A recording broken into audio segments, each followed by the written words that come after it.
It's pretty simple. There are 9 sort of rules that I sort of discovered after 35 years of rock climbing. Most of them are pretty basic. Number 1, don't let go. I mean, very sure success method. But really, truly, often you think about letting go way before your body does.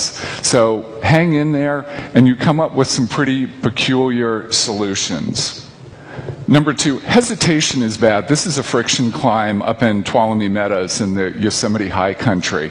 And friction climbing doesn't have any sort of hard positive edges. It's sort of, you're climbing on little dimples and nubbins in the rock.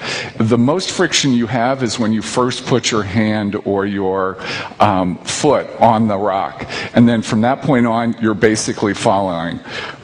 So momentum is good. Don't stop. Rule number 3, have a plan. This is a climb called the Naked Edge in El Dorado Canyon outside of Boulder. This climber is on the last pitch of it. He's actually right about where I fell. And there's about 1,000 feet of air below him. And all the hard pitches are actually below him. And so often what happens is you're planning so hard for, like, how do I get through the hardest part? How do I get through the hardest part? And then what happens? You get to the last pitch, it's easy, and you're completely flamed out. Don't do it. You have to plan ahead to get to the top, but you also can't forget that each individual move you have to be able to complete.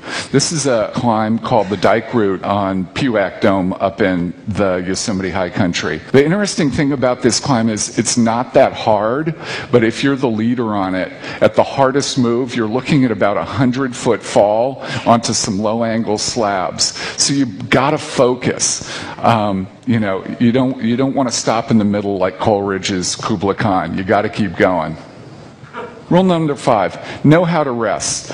It's amazing. The best climbers are the ones that in the most extreme situations can get their bodies into some position where they can rest, regroup, calm themselves, focus, and keep going. This is a climb in the Needles again in California. Fear really sucks because what it means is you're not focusing on what you're doing. You're focusing on the consequences of failing at what you're doing. Because any given move should require all your concentration and thought processes to execute it effectively. One of the things in climbing is most people sort of take it straight on and they follow the most obvious solution. This is the Devil's Tower in Wyoming, which is a columnar basalt formation that most of you probably know from Close Encounters. With this, typically crack climbers would put their hands and their toes in and just start climbing. The cracks are too small to get your toes into, so the only way to climb is using your fingertips in the cracks and using opposing pressure and forcing yourself up. Rule number 8, strength doesn't always equal success. In the 35 years I've been a climbing guide and taught on indoor walls and stuff like that, the most important thing I learned was guys will always try and do pull-ups. Beginning guys, it's like they thrash, they get 15 feet up and they can do about 15 pull-ups, right? And then they just flame out. Women are much more in balance because they don't have that idea that they're going to be able to do 100 pull-ups. They think about how to get the weight over their feet because it's sort of natural, they carry you all day long. So balance is really critical in keeping your weight on your feet, which is your strongest muscle.